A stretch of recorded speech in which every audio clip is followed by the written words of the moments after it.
South Carolina is very close to becoming the first coastal state to remove all the abandoned and derelict boats crowding our waterways, creating a dangerous situation for anyone on the water. And that's all thanks to our next guest, Rudy Socha, CEO of Wounded Nature. Rudy, thank you so much for joining us today. Thank you for having us here. Oh, it's our pleasure. And now can you tell us a little bit more about these recent developments? Well, we've been working on a concentrated effort for probably the past 7 or 8 years to address a long neglected problem, which is people just leaving their boats either in creeks or up on the shoreline. And I'm sure everyone's seen paintings or old movies. It kind of looks romantic, seeing that boat up there on its side and wondering what the story of the boat is.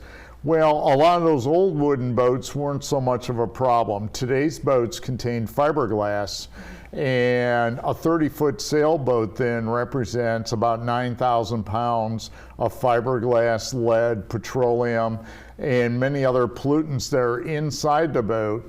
And as those boats break up, they contaminate the immediate area and the seafood in that area. And South Carolina is a big seafood state. It's also a big recreational fishing state. Mm-hmm. If the boat's in the water and it gets to be submerged many times, it's hidden at high tide and only visible at low tide, which poses a serious safety hazard to other boaters. Mm-hmm. And now, when did you start Wounded Nature? Wounded Nature started in 2010, and that's when we started doing coastal cleanups down here. We were at first focused on pulling large debris items out of the tidal marshes. Spent a couple of years working on getting orphan crab traps off the outer islands and coastlines. And then what happened was we kind of transitioned into the derelict boat issue. But we still work on doing marsh cleanups and tidal cleanups because that's where wildlife lives. And prior to this, everyone was focused on the public beaches, which is easy access. You get a lot of great media coverage, a lot of people show up, but that's where the humans hang out. That's where you pick up straws and bottles versus going into the tidal marshes, where it's mud, and then you've got heavy pieces of treated wood that contains arsenic and creosote and tires out in that area. So it's a much more difficult process. Plus you have to go by boat, and you take the volunteers out by boat, and then you got to bring volunteers and debris back from a logistics standpoint. Mm-hmm. And so what is needed to finish the job in Charleston? We need $5 million. It's just under $5 million.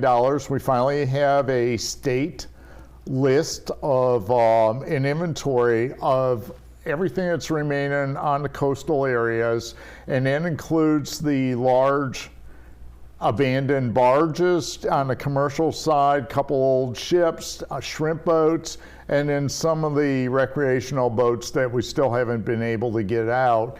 And once we get that $5 million, it'll take us about 12 months to go ahead and get them all out. Mm-hmm. And now, just out of curiosity, is there any places or pockets in South Carolina that there are just more of these derelict or abandoned boats? Yes, right now here in Charleston, probably the biggest concentration of problems is Shipyard Creek. Actually, Charleston as a whole represents the greatest percentage of that $5 million because we also have a large barge over in Wapu Cut, and we have some other industrial things. But on Shipyard Creek, we have a Navy ship that's 90 feet long, that's metal, that's sunk way back in 1947. It's been sitting there. We have a few industrial barges. We have a lot of debris. We have a sunken sailboat. We have a sunken houseboat back in there.